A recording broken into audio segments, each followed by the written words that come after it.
श्रीमन नारायण।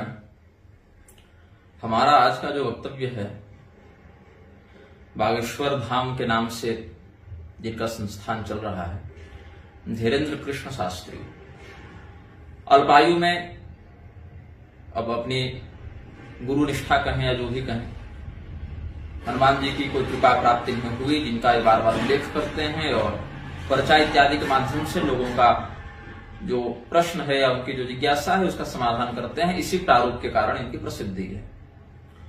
कुछ समय पूर्व रामभद्राचार्य और इनके मध्य गुरु शिष्य का संबंध बताया जा रहा था। यद्यपि इन्होंने ही रामभद्राचार्य के द्वारा प्रवर्तित कई बातों का मंच से विरोध भी किया है, जिनमें एक प्रधान है सीता त्याग।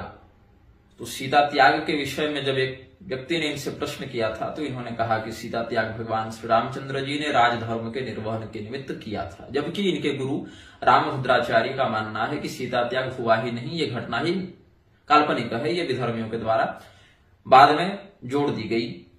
और इस कथन के विरोध में हमने 2 ग्रंथ भी लिखे हैं, बहुत से वीडियो वक्तव्य भी जारी किए हैं। कुछ महीने पहले ये लंदन इत्यादि भी गए थे, वहां के नेताओं से मिले, सम्मानित हुए, जो भी है। भारत में भी बड़ी प्रसिद्धि हुई। अभी हाल फिलहाल में मीडिया वालों के द्वारा इन पर बहुत ट्रायल शब्द का प्रयोग करते हुए आक्रमण किया गया, उसमें भी अभी तक ये बचते आए हैं। और सबसे अधिक प्रसिद्धि इस कारण से हुई कि इन्होंने घोषणा की कि हम आदिवासियों के समूह में जाकर, वैसे तो आदिवासी सभी हैं, कोई अचानक से प्रकट नहीं हो जाता, मूल देखा जाए तो सभी भगवान के ही अंश से उत्पन्न हुए हैं, ब्रह्मदेव के द्वारा सबका प्रवर्तन हुआ है। तो जब से सृष्टि है तब से सभी जातियां, सभी प्रजातियां, सभी जीव जंतु हैं, और इस प्रकार से आदिवासी सभी हैं। अगर बाहर से आए तो बाहर से कहां से आए, कैसे आए, इस पर तो वैज्ञानिक शोध करते रहते हैं, एक दूसरे के मत का खंडन करते रहते हैं, किंतु जो शास्त्रीय पक्ष है उसके आधार पर तो आदिकाल से सभी हैं। इस धरती पर सबों की वंशावली आदिकाल से, और भारत में तो ऋषि गोत्र परंपरा आदिकाल से है। तो मूल शब्द यहां पर यह है कि वन में जो निवास करने वाले गोंड, भील, मुंडा, उरांव इत्यादि जो जातियां हैं, उनके मध्य जो ईसाई मिशनरियां घुसपैठ करके उनको ईसाई बना रही हैं, उन मिशनरियों के विरुद्ध इनका एक प्रकल्प सुनने में आया कि ये राम कथा का प्रसार करेंगे। कुछ अधिक विकास हो गया है पीछे वाली सड़क में ना, तो गाड़ियां चलती हैं तो वो विकास की आवाज बड़ी गूंजती है। वो सड़क इतनी विकसित हो गई है कि जब गाड़ियां चलती हैं तो उस विकास की ध्वनि बड़ी जोर से आती है, तो उधर ध्यान नहीं देंगे। ज्यादा विकास मत कर देना, नहीं तो पता चला सीधे पाताल घुस गई गाड़ी। तो बागेश्वर धाम के अधिपति धीरेन्द्र कृष्ण शास्त्री की प्रसिद्धि उस समय अधिक हो गई जब उन्होंने घोषणा की कि हम रामकथा निःशुल्क करेंगे और उन क्षेत्रों में जाकर करेंगे वनवासियों के मध्य जहां पर ईसाई मिशनरियां हावी हो रही हैं। तो अच्छी बात है, हम इस भावना का समादर करते हैं। किंतु यह ध्यातव्य है कि बागेश्वर धाम के नाम से जो सिद्धि इनके पास है वो बहुत अधिक प्रभावी सिद्धि नहीं है। मतलब कि वो सिद्धि बहुत दुर्लभ है या बहुत अधिक कार्य कर सकती है, ऐसा भी नहीं है।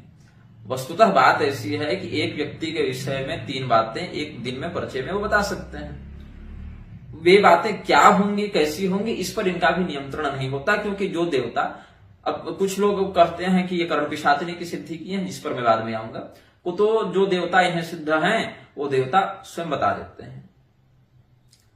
तो कर्ण पिशाचिनी इत्यादि नहीं है। कर्ण पिशाचिनी की शक्ति, सिद्धि इत्यादि का जो स्वरूप है वो थोड़ा विकृत होता है, तामसी होता है। यद्यपि कर्ण पिशाचिनी भी कोई एक देवी नहीं है, वो देवियों की पूरी श्रृंखला है, बहुत सी देवियां उस समूह में है। जैसे अप्सरा तो कोई एक अप्सरा नहीं है, यक्षिणी तो कोई एक यक्षिणी नहीं है, नागिन तो कोई एक नागिन नहीं है, बहुत से होती हैं। तो उसी प्रकार से कर्ण पिशाचिनी एक प्रजाति है, उसमें सात्विक शक्तियां भी हैं, राजसी शक्तियां भी हैं, तामसी शक्तियां भी हैं, किंतु बहुतायत तामसी शक्ति की है। 100 कर्ण पिशाचिनी है तो 90 तो तामसी मान लो, 9 को राजसी मान लो, 1 आध को सात्विक मान लो, ऐसी शक्तियां होती हैं। इसीलिए कर्ण पिशाचिनी नाम से ही बदनाम है, क्योंकि अधिकांशतः उसमें स्वयं को भ्रष्ट करने वाले, अधोगति की ओर ले जाने वाले कृत्य करने पड़ते हैं और उसके साधक का परिणाम भी सुखद नहीं होता। अब बागेश्वर धाम वालों के पास कर्ण पिशाचिनी नहीं है, वीर स्तर की कोई सिद्धि है। अब बिल्कुल अक्षरशः क्या सिद्धि है ये तो जिसने मंत्र सिद्ध किया वही बता पाएगा। बाहर से हम लोग केवल लक्षणों को पकड़ सकते हैं कि हाँ अमुक देवता का लक्षण इसमें दिख रहा है। बागेश्वर शब्द पर कुछ महात्माओं ने आपत्ति की थी कि बागेश्वर शब्द गलत है, असाधु है, अशास्त्रीय है। उत्तराखंड में एक बागेश्वर स्थान है, वहां की नकल करके इन्होंने छतरपुर में या कहीं वैसा ही बागेश्वर धाम बना रखा है। अब तो रांची में भी हमने देखा कि बागेश्वर धाम के नाम से एक मंदिर बन गया है, तो छोटी छोटी यूनिट ब्रांचेज खुल रही हैं। तो बागेश्वर शब्द पर कुछ लोगों ने आपत्ति की थी कि वागीश्वर होना चाहिए, वागीश्वर अथवा व्याघ्रेश्वर। लेकिन बागेश्वर शब्द का कोई साधु शब्द विन्यास देखने को नहीं मिल रहा। खैर व्याकरण पर हम अधिक नहीं जाएंगे, क्योंकि फिर इस प्रकार से बहुत से मलूक पीठ में मलूक शब्द का क्या शास्त्रीय अर्थ लगेगा, दतिया पीठ में दतिया का क्या लगेगा। तो स्थल विशेष का नाम हो सकता है, हर गांव का हर घर का संस्कृत नाम ही होना संभव नहीं है। तो इसीलिए इस विषय पर हम कोई अधिक टीका टिप्पणी नहीं करेंगे, जो नाम है वो है, चलिए ठीक है। लेकिन यह ध्यातव्य है कि सनातन धर्म चमत्कारों पर चलने वाला, ऐसे चमत्कारों पर चलने वाला धर्म नहीं है। सनातन धर्म की जो संरचना है या जो कार्य प्रणाली है उसमें सिद्धियों को बहुत अधिक सम्मानित स्थान नहीं दिया गया है। स्वयं जो सिद्ध पुरुष होते हैं वे भी प्रयास करते हैं कि सिद्धियों का प्रयोग कम से कम करना पड़े, और यदि प्रयोग हमने कर भी दिया तो उधर लोकेशणा की ओर हम न जाएं। अब बागेश्वर धाम के पास जो सिद्धि है उससे आकर्षित होकर लाखों की संख्या में लोग इनके पास आते हैं। हम आशा करते हैं कि इनके माध्यम से लोगों का कल्याण भी हो। किंतु अभी जो इन्होंने एक प्रकल्प प्रारंभ किया है हिंदू राष्ट्र को लेकर, इस विषय पर अभी हम बोलेंगे। पूरी शंकराचार्य जी, स्वामी निश्चलानंद सरस्वती जी पहले बागेश्वर धाम को एक प्रकार से पुत्रवत भाव रखते हुए मंगल आशीर्वाद दे चुके हैं, और अभी कुछ दिन पहले यह भी कह चुके हैं कि मेरे हिंदू राष्ट्र की योजना को ये हाईजेक करते जा रहे हैं, एक भाव बनाते, और हिंदू राष्ट्र की जो अवधारणा हमने समाज को दी उसका श्रेय ये ले रहे हैं, ये भाजपा के नेताओं के प्रचारक बन गए। ऐसे तो दोनों बातें देखने को मिली हैं। बागेश्वर धाम के धीरेन्द्र कृष्ण शास्त्री के माध्यम से सनातन धर्म का जितने अंश में हित होगा हम समर्थन करते हैं, लेकिन जितने अंश में अहित होगा हम उसका समर्थन नहीं कर सकते हैं। क्यों नहीं कर सकते? क्योंकि आज जो भीड़ आपके पास है, कल आपसे बढ़िया कोई सिद्धि वाला व्यक्ति चाहे मुसलमान ही सही अगर आ जाए तो ये भीड़ उसके पास चली जाएगी, क्योंकि ये भीड़ अपने कष्टों से, अपने कर्मफल से त्रस्त होकर आपके पास किसी तात्कालिक समाधान की आशा में आई है, किसी शास्त्र निष्ठा के कारण नहीं आई है। तो आपके संस्थान से विलक्षण अगर या कुछ ऐसा अधिक बना ठाना सुसज्जित कोई दूसरा व्यक्ति दिखा दे तो ये भीड़ उसके पास चली जाएगी। तो ये भीड़ ठोस नहीं, स्थायी नहीं। ये भीड़ 10 साल पहले निर्मल के पास थी, 10 साल पहले अजमेर शरीफ में थी, कोई निजामुद्दीन जा रहा है, कोई साईं को पूज रहा है, कोई सारथी बाबा के पीछे है, कोई राधे माँ के पीछे है, कोई सत्य साईं के पास है, आज आपके पास है, प्रदीप मिश्रा के पास है, कल हो सकता है न भी रहे। तो सिद्धियों से न किसी को कुछ बनाया जा सकता है, न बिगाड़ा जा सकता है। ऐसे सिद्धियों से थोड़े बहुत अगर 1000 व्यक्ति जा रहे हैं तो 50-100 का काम तो ऐसे भी बनता है, संयोगवशात पूर्व कर्म प्रारब्ध के उत्प्रेरक बन जाने से। तो उसमें हम स्पष्टतया यह कहें कि सिद्धि अगर दिखाओ तभी संत हो, या हर सिद्धि दिखाने वाला व्यक्ति संत है, तो ऐसी बात नहीं। अब धीरेन्द्र कृष्ण शास्त्री का जो वक्तव्य हमने देखा, इन्होंने एक बात जो हमें अच्छी लगी वो ये है कि मंच से कई बार खुले आम अपने त्रुटि को स्वीकार किया है और कहा है कि मैं पढ़ा लिखा नहीं हूं या मुझे नहीं आता, जो करते हैं बालाजी करते हैं। लेकिन बालाजी करते हैं, लोग बालाजी को नहीं देख रहे, लोग आपको देख रहे हैं। बालाजी ही कर रहे हैं लेकिन आपका चेहरा सामने आ रहा है, लोग आपके प्रति श्रद्धा रखते हैं। और किस रूप में श्रद्धा रखते हैं कि आपके ऊपर हनुमान जी की विशेष कृपा है और आप गलत नहीं कर सकते। इस मतलब आंख मूंद के जो भरोसा करना, अंधश्रद्धा ही कहेंगे हम इसे। यहाँ अंधश्रद्धा का अर्थ वो महाराष्ट्र वाला श्याम मोहन का अंधश्रद्धा निर्मूलन कानून वाला नहीं। अंधश्रद्धा का अर्थ है कि बिना विवेक का प्रयोग किए सामने वाले की बात से आकर्षित होकर उसको सब कुछ मान लेना। ये मेरा तात्पर्य है, इस शब्द का प्रयोग करने का ये तात्पर्य है। तो उसमें लोगों की क्या है भावना कि आपने जो कह दिया वो साक्षात हनुमान जी ने बता दिया और वो गलत हो ही नहीं सकता। अब किस समय हनुमान जी का आवेश है, किस समय आपका निजी मत है, इन दोनों में भेद ये नहीं कर पाएंगे जनसामान्य। हम लोग तो पकड़ लेंगे क्योंकि यदि वो बात शास्त्र सम्मत लग रही है, दैवीय लग रही है तो समर्थन है, और अगर उसमें कोई दिक्कत है अथवा स्पष्ट शास्त्र विरोध है तो फिर इसमें आपत्ति आएगी। अब आपने जो कहा कि मठ मंदिर में पुजारियों को धर्म की शिक्षा देनी चाहिए, बड़ी अच्छी बात कही, लेकिन पुजारी धर्म की शिक्षा में क्या बताएंगे? आपने ही अपने इसी वक्तव्य के आगे कहा कि 33 कोटि देवी देवता का अर्थ है 33 प्रकार के देवी देवता। अब 33 प्रकार के देवी देवता में एक समस्या यह है कि कितने देवी देवता हैं, जिसके विषय में धर्मशास्त्र में जो 33 शब्द पर, कोटि का अर्थ करोड़ भी है, कोटि का अर्थ प्रकार भी है, तो हमें कौन सा अर्थ ग्रहण करना है, इस पर हम ये वीडियो वक्तव्य बना रहे हैं। पहली बात कि जितने देवी देवता हैं, अनंत भी बताया गया है देवताओं को शास्त्रों में कि देवता अनंत है, उनकी गणना करना संभव नहीं। मनुष्य की बुद्धि इतनी सीमित है कि वह देवताओं की संख्या का निश्चित अनुमान नहीं लगा सकती। शास्त्र में एको रुद्रो न द्वितीयाय तस्मै भी कहा, एको देव प्रदिशो अनुसर्वाः भी कहा, तो ले देकर एक ही देवता हो गया। ठीक है। नित्यो निरंजनो देव एको नारायणो न द्वितीयोस्ति कश्चित्, यह भी कहा अपने अपने मत में। जब श्रुति ने शिव रूप की व्याख्या की तो कहा एको रुद्रो न द्वितीयाय तस्मै यजमान लोकानीशत ईशनी भी कह दिया, और जब नारायण के रूप में उस ब्रह्म का व्याख्यान श्रुति ने किया तो एको देव नारायणो न द्वितीयोस्ति कश्चित् भी कह दिया। तो ब्रह्म तत्व तो एक ही है, तो फिर 33 भी आपको क्यों करना है?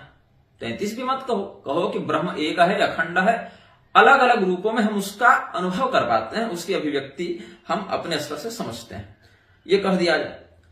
और अगर ये नहीं कहते, अगर 33 में ही कहना है तो आप किनको किनको गिनेंगे? तो उसमें बताते हैं 12 आदित्य, 8 वसु, 11 रुद्र और शेष 2 अश्विनी कुमार, ऐसे करके 33। कहीं कहीं अश्विनी कुमार के स्थान पर प्रजापति और वषटकार को संभवतः गिना है, कहीं कहीं ब्रह्मर्षि राजर्षि इत्यादि को भी श्रेणियों में गिना है। लेकिन समस्या क्या, अच्छा इनके नाम क्या क्या है, इसमें कल्प भेद से, ग्रंथ भेद से, संप्रदाय भेद से कुछ अंतर है। द्वादशादित्यों में भी 3-4 श्रेणी के हो जाते हैं, जो हम सूर्य रहस्य नामक ग्रंथ में वर्णित करेंगे। भगवान सूर्य के अनुग्रह से हमें सूर्य रहस्य का जितना बोध हो चुका है, हमने लिखा है, शेष जब हो जाएगा तो पूरा लिखकर प्रकाशित करेंगे। तो द्वादशादित्यों में भी कई श्रेणियां हैं, और वो श्रेणियां ऐसे प्रचलित ग्रंथों में संभवतः नहीं मिलती हैं। तो आदित्य जो है उसमें कहते हैं कि हरिवंश में कहते हैं मरीचात् कश्यपात् जातास्तेदित्या दक्ष कन्यया तत्र शक्रश्च विष्णुश्च जज्ञाते पुनरेवः अर्यमा चैव धाता च त्वष्टा पूषा च भारत विवस्वान् सविता चैव मित्रो वरुण एव च अंशो भगश्चाति तेजा आदित्या 12 स्मृता। 12 आदित्यों के नाम बताए। क्या कहा? मरीचि के पुत्र कश्यप जी को दक्ष प्रजापति की पुत्री के माध्यम से, मतलब अपनी पत्नी के माध्यम से, अदिति के माध्यम से 12 संतानों की प्राप्ति हुई। शक्र मतलब इंद्र, विष्णु भगवान सबसे अंतिम में वामन के रूप में भी आए हैं, तो उपेंद्र भी उनका नाम पड़ा। तो विष्णु भगवान हैं तो ब्रह्मा के भी पिता। नाभि कमल से ब्रह्मदेव का प्राकट्य वर्णित है शास्त्रों में, लेकिन यहां पर उपेंद्र वामन के रूप में जब आए तो द्वादशादित्य में उनकी गणना हो गई। और द्वादशादित्य जो मासों के अधिपति हैं उसमें भी भगवान विष्णु की गणना है। तो शक्र मतलब इंद्र, विष्णु, अर्यमा जो पितरों के स्वामी है, पितृणाम अर्यमाचास्मि, भगवान ने कहा। धाता, त्वष्टा विश्वकर्मा के पद पर भी बैठने वाले देवता हैं। पूषा, विवस्वान जिनको प्रत्यक्ष सूर्य भी कहते हैं। सविता जो उन्हीं का एक स्वरूप है। मित्र और वरुण देवता। अंश, भग, ये 12 आदित्यों की बात आती है। अब 12 आदित्यों को क्या अलग अलग गिना जाए या एक ही गिना जाए? क्योंकि यदि आप कहते हैं कि ये 12 प्रकार हैं देवताओं के, तो ये तो देवताओं के सीधे सीधे नाम हो गए। तो कोटि का अर्थ जो प्रकार है, तो इस प्रकार में जैसे आपने कहा तत्र शक्रश्च विष्णुश्च जज्ञाते पुनरेवः, तो शक्र एक प्रकार हुआ, इंद्र एक प्रकार हुआ। अब कितने प्रकार के इंद्र हैं? तो कम से कम 14 मनवंतर में 14 प्रकार के तो इंद्र होंगे। तो 12 आदित्य जो आप कहे उसमें पहला ही जो आदित्य है शक्र संज्ञक जो इंद्र देवता है, उन्हीं इंद्र के 14 प्रभेद तो एक ही कल्प में हो जाते हैं। तो फिर आपके 12 आदित्यों में जो कहते जाएं तब तो दिक्कत हो जाएगी ना। अगर केवल हम 12 आदित्य की ही गणना करें तो 12 आदित्य में अच्छा, यहां जो द्वादशादित्य में वरुण देवता की गणना है, यही वरुण देवता अष्टवसु में आपह के नाम से गिने जाते हैं। तो वहां पर जब आपह के नाम से जो आप उनकी गणना करेंगे तो फिर दोनों देवता तो एक ही हो गए, तो ऐसा व्यतिक्रम उत्पन्न हो जाएगा। और आपने कहा कि मंदिरों में पुजारी उपदेश करें धर्म का, तो क्या उपदेश करेंगे? आपके कथन के आश्रय से अगर वो केवल 33 ही देवता होते हैं यह मानेंगे, तो बताइए हमें कि अर्यमा का मंदिर कहां है और वहां का पुजारी क्या धर्म का उपदेश देगा? धाता का मंदिर कहां है? त्वष्टा का मंदिर कहां है? पूषा का मंदिर कहां है? मित्र का मंदिर कहां है? वरुण देवता का तो कहीं कहीं देखने को मिल भी जाता है, लेकिन बाकियों का कहां है? तो इन देवताओं का मंदिर तो कहीं नहीं मिलेगा। इंद्र का मंदिर कहां मिल रहा है आपको? तो प्रचलन में तो ये सारे देवालय देखने को नहीं मिलते। ये तो जो श्रुति स्मृति पुराणागम सम्मत यज्ञ आदि करते हैं उनमें इन देवताओं का प्रतिष्ठापन करते हैं हम लोग। तो हमने उदाहरण दिया एक कि जैसे शक्र, तो शक्र संज्ञक देवता के 14 प्रभेद तो एक ही कल्प में हो जाते हैं। भगवान विष्णु की बात करें तो भगवान विष्णु के अलग अलग अवतारों को भी आप क्या देवता नहीं मानेंगे? भगवान कृष्ण, भगवान श्री राम, भगवान कल्की, भगवान नृसिंह, भगवान वराह, भगवान कूर्म, भगवान नरनारायण, भगवान परशुराम, भगवान वामन, भगवान नारद, वेदव्यास, ये सब भगवान के अवतारों के स्वतंत्र मंत्र हैं, स्वतंत्र ग्रंथ विधान है। भगवान हयग्रीव के अलग अलग कल्प हैं। भगवान नृसिंह को ही अगर देख लें, एक तो द्वादशादित्य में विष्णु की गणना होगी, विष्णु के अंतर्गत नृसिंह की, और नृसिंह में भी महर्षि भृगु ने बताया कि स्थूणज नृसिंह, गिरि नृसिंह, लक्ष्मी नृसिंह, पाताल नृसिंह, सुदर्शन नृसिंह, ये 5 प्रभेद होते हैं। जो हम तो निग्रह संप्रदाय में भी जो चतुर निग्रह वर्ण मंडल होता है उसमें दूसरे स्थान पर तेजसात्मक नृसिंह का जब अर्चन करते हैं तो उसमें पंच नृसिंह की पूजा करते हैं। तो नृसिंह भगवान अकेले 5 रूप में पूजित हो जाते हैं, और अगर समष्टि में देखें तो भगवान विष्णु के ही अवतार नृसिंह भगवान हो गए। तो द्वादशादित्य में भी अगर भगवान विष्णु को गिने, यद्यपि भगवान विष्णु तो आदित्य से भी बहुत ऊपर की स्थिति में है, लेकिन अगर द्वादशादित्य में ही गिन लें उनको, तो भगवान विष्णु के ही 24 अवतार ऐसे हो गए। 16 तो आपके व्यूह हो गए, अंतर्व्यूह और महाव्यूह मिला के, और उनमें भी एक एक के वराह के कई प्रभेद, मत्स्य के कई प्रभेद, नृसिंह का हमने 5 प्रभेद बताया आपको। तो ऐसे करते करते तो 100 प्रकार, 150, 200 तो हम यहीं से आपको भगवान विष्णु के गिना देंगे। और अगर सनत कुमार संहिता निकाल कर बैठ जाए तो उसमें तो 500, 1000 प्रकार के विष्णु के ही केवल प्रभेद दिखा देंगे। तो इसीलिए शास्त्रों ने कहा कि देवता अनंत हैं। शक्र, और अगर कहो कि नहीं ये सब तो केवल भगवान विष्णु के ही अंतर्गत आ गए, तो भगवान विष्णु ने ही जब कहा कि पितृणाम अर्यमा चास्मि, तो अर्यमा को अलग से द्वादशादित्य में क्यों गिनना? जब आप नृसिंह का, वामन का, कूर्म का, हयग्रीव का, सबका समाहार, सबका सम्मिश्रण, सबका पर्यावसान भगवान विष्णु में ही कर दे रहे हैं, तो अर्यमा को भी कर दीजिए ना पितृणाम अर्यमा चास्मि कह के। राम शस्त्र वृताम हम कह के अगर उनका कर दे रहे हैं पर्यावसान भगवान विष्णु में, तो इंद्र का भी कर दीजिए, क्योंकि भगवान देवताओं में इंद्र है, ऐसा स्वयं को बता चुके हैं। तो ये समस्या उत्पन्न हो जाएगी। अब हमने जैसे बताया वसुओं के बारे में, रुद्रों के बारे में, आदित्यों के बारे में, तो क्या 33 प्रकार के देवताओं में एक एक प्रकार में कई कई देवता आ जाएंगे तो आप उनकी गणना छोड़ दे रहे हैं? इन देवताओं के मंदिर देखने को, इनकी पूजा विधि का, इनका अनुसरण करने वाला संप्रदाय समाज देखने को नहीं मिलता। तो व्यवहार जगत में केवल 33 पर ही आप समेट कर कैसे रख सकते हैं? फिर आप जिन हनुमान जी की आराधना करते हैं उनका आप क्या कहिएगा? 33 में हनुमान जी तो आए नहीं, 11 रुद्र हो गए, 11 रुद्र हो गए, 12 आदित्य हो गए, 8 वसु हो गए और 2 अश्विनी कुमार हो गए। मतभेद है इसमें कुछ कुछ 33 की संख्या में, लेकिन ये मानकर चलते हैं। उस स्थिति में हनुमान जी को आप कहां रखिएगा? अब यदि कहेंगे हनुमान जी तो रुद्रावतार हैं, तो 11 रुद्र में उनकी गणना भी हो जाएगी। तो जब 11 रुद्र में हनुमान जी की गणना आप कर ले रहे हैं, तो फिर हनुमान जी का स्वतंत्र देवत्व तो आप नहीं मान रहे, उनके ही अंतर्गत आप हनुमान जी को मान ले रहे हैं। तो जब 11 रुद्रों के अंतर्गत हनुमान जी को मान रहे हैं, तो वही 11 रुद्र भी स्वतंत्र क्यों आप गिन रहे हैं? उनको भगवान महादेव में पर्यवसित कर दीजिए, भगवान महादेव को ही एक मानिए, क्योंकि अंततः 11 रुद्र तो भगवान शिव के ही स्वरूप हुए ना। फिर तो हनुमान जी का पर्यवसान यदि आप 11 रुद्रों में कर रहे हैं, तो 11 रुद्रों को भगवान महादेव में पर्यवसित करना चाहिए। ऐसे विष्णु श्रुति हम दे सकते हैं, यो वै रुद्रस्य भगवान इष्ट विष्णुस्तस्मै वै नमो नमः, यो वै रुद्रस्य भगवान इष्ट स्कंदस्तस्मै वै नमो नमः, यो वै रुद्रस्य भगवान इष्ट कालस्तस्मै वै नमो नमः, यो वै रुद्रस्य भगवान याचक पृथ्वी तस्मै वै नमो नमः। हम यहां से भी श्रुति प्रमाण दे सकते हैं। तो यदि हनुमान जी को आप स्वतंत्र देवता मानते हैं तो बाकी अवतारों के स्वातंत्र में आपकी आपत्ति क्यों है? तब नृसिंह को, वराह को, कूर्म को, काली, तारा, बगलामुखी, मातंगी, छिन्नमस्ता, भैरवी, त्रिपुर सुंदरी, लक्ष्मी, सरस्वती, सीता, राधा, रुक्मिणी सबको स्वतंत्र आप देवियां मानिए, देवता मानिए। और अगर कहते हैं कि ये सभी तो उन्हीं के अंश हैं, जैसे हनुमान जी का पर्यवसान यदि आप रुद्रों में कर देते तो रुद्रों का भी भगवान महादेव में, परम रुद्र में, महारुद्र में कर दीजिए आप। तो ऐसी स्थिति में बहुत व्यतिक्रम उत्पन्न हो जाएगा।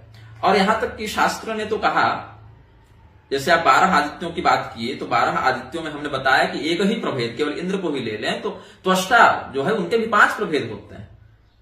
जो राजा सुब्रत को विश्वकर्मा पुराण बताया है महर्षि कालहस्ती ने, तो उसमें विश्वकर्मा के 5 स्वरूप बताए हैं। विश्वकर्मा के एक स्वरूप में त्वष्टा भी आते हैं। तो कहा कि कल्पांतरे त्वष्ट कन्या संज्ञा आदित्य पत्नी आदित्य तेज सोढ़ुम असमर्था अदस्तस्या पितृकृतादित्य द्वादश खंडा द्वादशादित्या। यह भी शास्त्र वचन प्राप्त होता है। कहते हैं कि त्वष्टा की संज्ञा नामक पुत्री थी। यहां त्वष्टा विश्वकर्मा का वाचक है। उनकी पुत्री संज्ञा से भगवान सूर्य का विवाह हुआ था और सूर्य देव के माध्यम से जो वह गर्भवती हुई तो गर्भ को धारण करने में असमर्थ हुई, तो फिर उनके पिता मतलब त्वष्टा ने, विश्वकर्मा ने ही उस गर्भ के 12 हिस्से किए, उस तेज को विखंडित किया तो 12 आदित्य हुए। और 12 आदित्य में हम आपको बता चुके हैं कि त्वष्टा स्वयं भी आते हैं। तो ये कल्पभेद से तो मान्य हो जाएगा, अनादि निधना देवा कह के, कि देवताओं का न जन्म होता है न मृत्यु होती है। जैसे भगवान गणपति का पूजन शिव गौ पार्वती विवाह के प्रारंभ में ही करना पड़ा, क्योंकि देवताओं की स्थिति नित्य होती है। उनके स्वरूप का प्राकट्य भले होता है या फिर वे अपने स्वरूप को छिपा लेते हैं, लेकिन उनकी स्थिति नित्य ब्रह्म रूप में होती है। अब भगवान हनुमान जी पर हम कह रहे थे,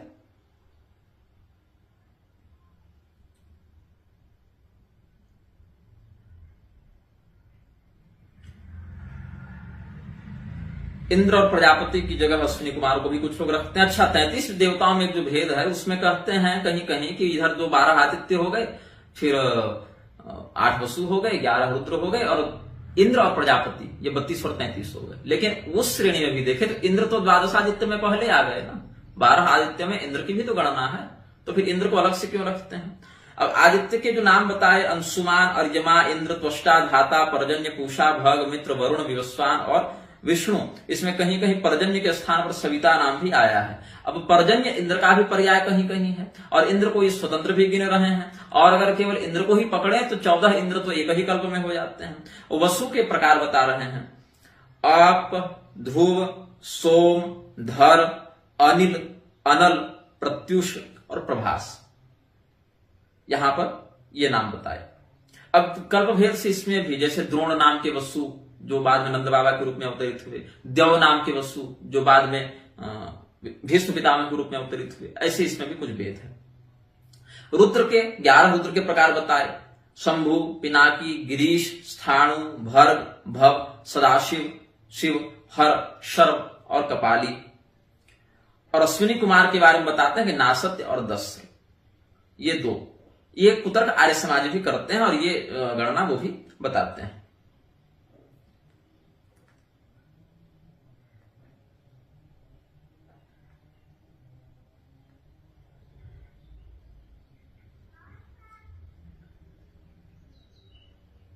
अब इसमें कहते हैं, महाभारत का हम आपको प्रमाण देते हैं। महाभारत के आदि पर्व से, धरो ध्रुवश्च सोमश्च अहश्च एवानिलो नलः प्रत्युषश्च प्रभासश्च वसवोष्ट प्रकीर्तिता है। अब सोम चंद्रमा को कहते हैं। चंद्रमा का मंदिर आपको कहां देखने को मिल रहा है? धर, ध्रुव, अहनी कहते हैं, अहन कहते हैं दिन को, अनिल वायु, अनल अग्नि, प्रत्युष, प्रभास, ये 8 वसु बताए गए हैं। और इसमें जो बताया 11 रुद्रों का महाभारत में वर्णन, मृगव्याधश्च सर्पश्च निरृतिश्च महायशा अजैक पाद हरिबुद्धियः पिनाकी च परम तप।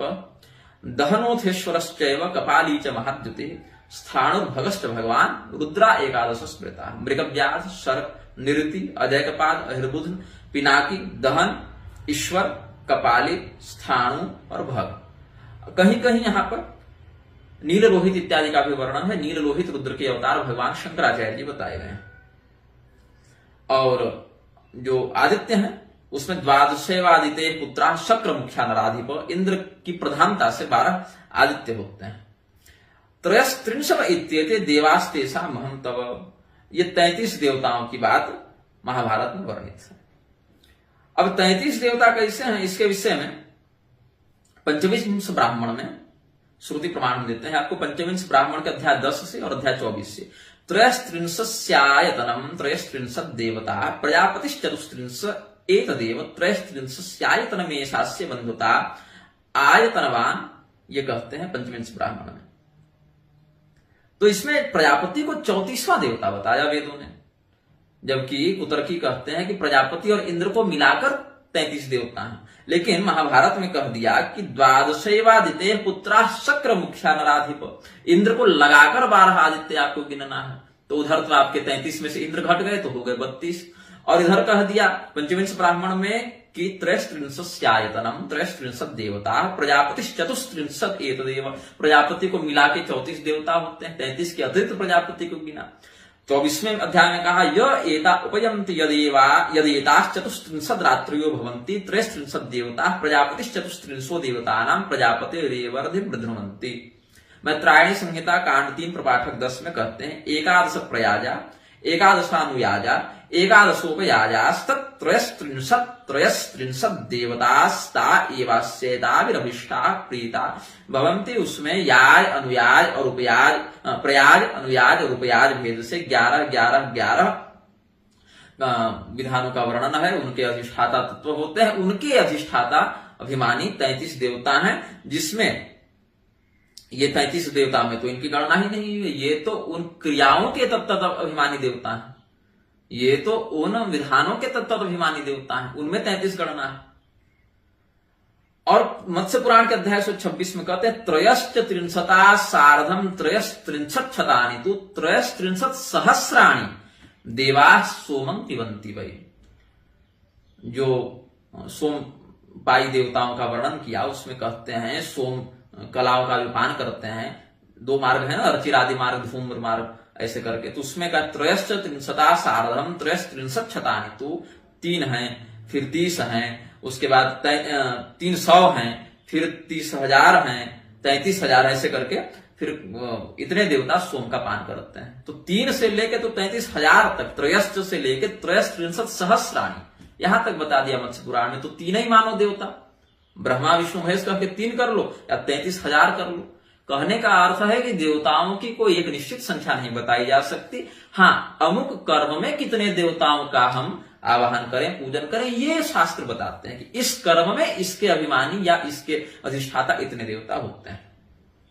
शतपथ ब्राह्मण के कांड 12 के अध्याय 8 के 3 ब्राह्मण में कहते हैं त्रयस्त्रिंशत् ग्रहा भवन्ति त्रयस्त्रिंशत् वै सर्वा देवता। 33 ग्रह हैं और उन 33 ग्रहों के 33 देवता हैं। अब ग्रहों में प्रकाश ग्रह, अप्रकाश ग्रह, छाया ग्रह, उपग्रह, जिसको जिस व्यतिपात भूमि इत्यादि होते हैं, गुलिक इत्यादि हैं, अप्रकाश ग्रह, छाया ग्रह, उपग्रह इत्यादि में। तो सब कुल मिला के कर्मफल को प्रदान करने में समर्थ ये सब जो हैं ये 33 कोटि के हैं। 33 प्रकार यहां पर कह दिया, अर्थ है 33 ग्रह हैं और 33 ग्रहों के ही ये सब 33 देवता हैं। अब जैमिनी ब्राह्मण में कहा कि इन 33 के हमारे शरीर में क्या क्या है। जैमिनी ब्राह्मण के कांड 3 में कहते हैं 10 हस्त्यांगुलयो, हाथ की 10 अंगुलियां, 10 पद्या, पैर की 10 अंगुलियां, 10 प्राणा, प्राण अपान व्यान समान उदान नाग कूर्म कृकल देवदत्त धनंजय, इनको मिला के 10 हो गए। मनोवाग हृदयम तत्रयस्त्रिंशत्, हाथ की 10 अंगुली, पैर की 10 अंगुली, 10 प्राण, ये 30 हो गए। मन वाणी हृदय, ये 33 होते हैं। और जो तस्य एकादश प्रयाजा एकादश अनुयाजा एकादश उपयाजा ऐसे कह के कौशिक की ब्राह्मण के भी अध्याय 10 में बताया। कुमार कार्तिकेय जब तारकासुर को मारने के लिए गए, जब उन्होंने कार्तिकेय भगवान ने तारकासुर का वध कर दिया उस समय देवताओं ने बड़ा आश्चर्य किया। गणेश पुराण के उपासना खंड में कहते हैं, भगवान गणेश के व्रत का महात्म्य बताते हुए, 63 कोटि सुरैरवध्योऽसौ महासुरः स्कंदेन निहतः संख्ये देव व्रत प्रभावतः। भगवान गणपति के व्रत का महात्म्य बताते हुए कहते हैं कि 33 कोटि देवताओं के द्वारा जो नहीं मारा जा सका, ऐसा तारकासुर भी देवव्रत के प्रभाव से कुमार कार्तिकेय के द्वारा युद्ध भूमि में मार दिया गया। तो 63 कोटि सुर, यहाँ कोटि शब्द आया है।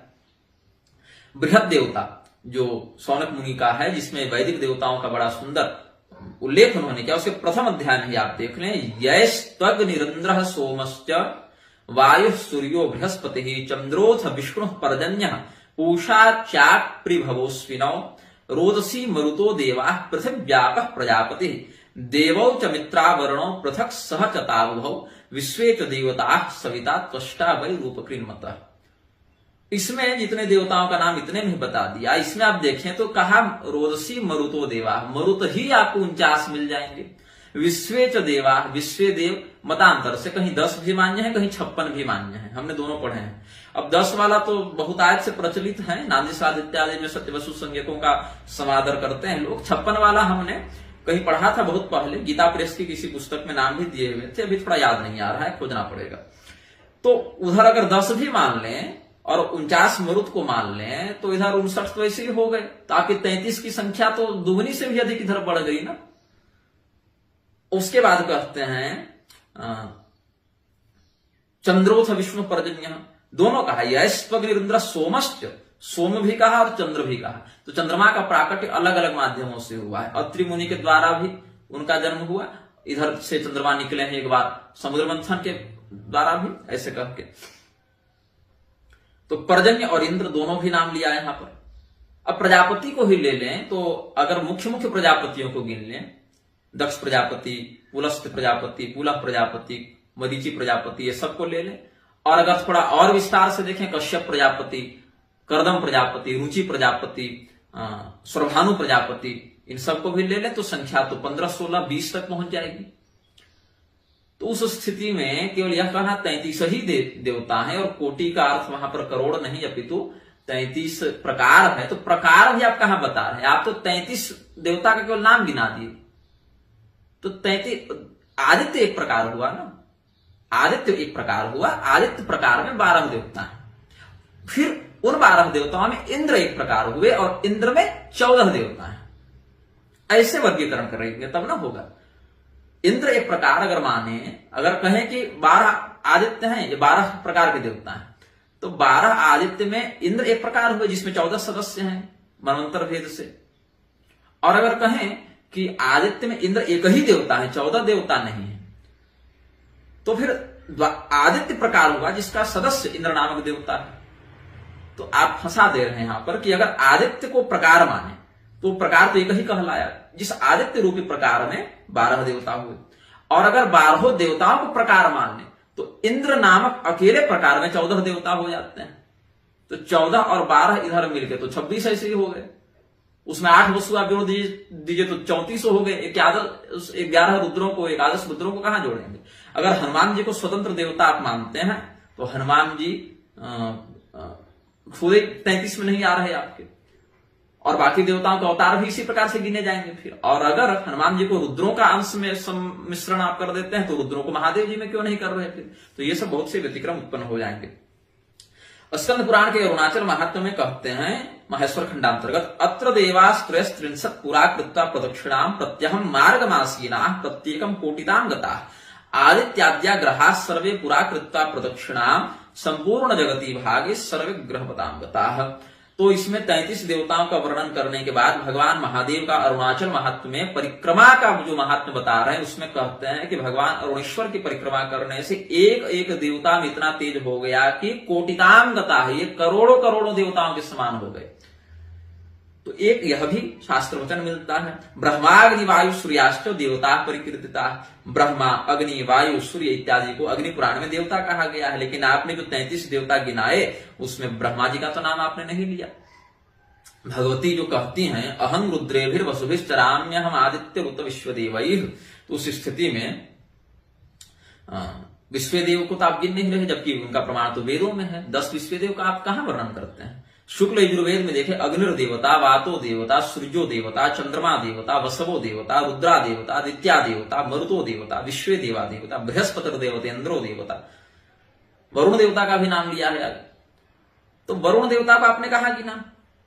अगर आप अष्टवसुओं में वरुण को अनल अनिल आए ना अष्टवसु में, तो अनल से अग्नि का और अनिल से वायु का तात्पर्य आप ग्रहण कर लेते हैं। तो अग्नि देवता और वातो देवता जब कह ही दिया श्रुति ने, तो वसवो देवता अलग से क्यों कहा? सूर्यो देवता और सूर्यो देवता जब कह ही दिया, बृहस्पति देवतेंद्रो देवता जब कह ही दिया, तो सूर्य और इंद्र तो आदित्य में ही आ गए, तो अलग से फिर आदित्य देवता क्यों कहा?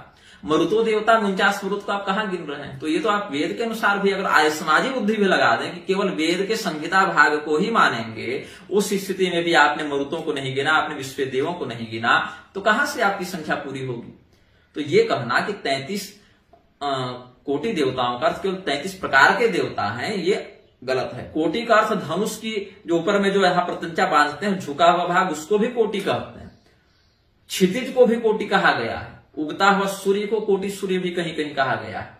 तो कोटि सूर्य समप्रभा का अर्थ विद्वान 2 लगाते हैं, करोड़ों सूर्यों के समान और उगते हुए सूर्य के समान, ये भी अर्थ लगाते हैं कुछ लोग अपनी दृष्टि से। करोड़ों सूर्यों के समान भी कहते हैं कुछ लोग, और कोटि सूर्य समप्रभा में उगते हुए उदीयमान भास्कर के समान भी कुछ लोग। उस समय जो लाल वर्ण रखता है, उसी रक्ताभ से आप युक्त हैं, ऐसा भी कुछ विद्वान अर्थ लगाते हैं। तो कोटि का केवल वही अर्थ नहीं है ना, प्रकार और करोड़। ये अभी 10 साल से व्हाट्सएप के कारण इतना प्रपंच फैला है कि जयंती नहीं जन्मोत्सव कहो, कोटि का अर्थ प्रकार है, करोड़ नहीं, ये सब बहुत है।